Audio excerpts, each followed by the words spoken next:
দর্শক, গ্যাস সংকটের খবর জানাতে রাজধানীর তেজগাঁ থেকে সরাসরি যুক্ত হচ্ছেন সহকর্মী মরিয়ম আজিজ মৌরিন।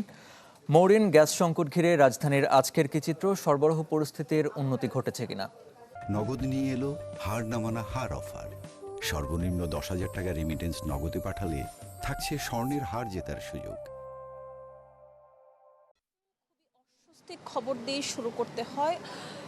সরবরাহ শুরু হলেও, সরবরাহ বাড়লেও কিন্তু গ্যাসের যে ফিলিং স্টেশনগুলো আমরা আস্তে আস্তে দেখছিলাম, বেশিরভাগ ফিলিং স্টেশনই গ্যাসের প্রেশার না থাকায় বন্ধ হয়ে আছে। এবং আমরা এখন এই মুহূর্তে রয়েছি তেজগাঁ সাউদার্ন ফিলিং স্টেশনে। এখানেও কিন্তু একই অবস্থা।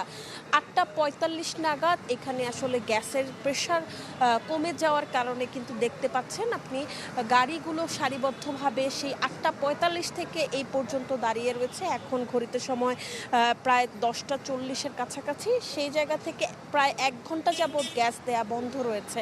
আমরা যদিও জানি যে গতকালকেই গ্যাসের প্রেশার দুপুর নাগাদ অনেকটাই বেড়েছিল, কিন্তু আবার আসলে কমে গেছে। গ্যাস সরবরাহ কিছুটা বাড়লেও আসলে গতকাল দুপুরে সরবরাহ করা হয়েছিল 79 কোটি ঘনফুট। সব মিলিয়ে যোগানের পরিমাণ ছিল 241 কোটি ঘনফুট। দেশীয় গ্যাসের সরবরাহ ছিল 162 কোটি ঘনফুট।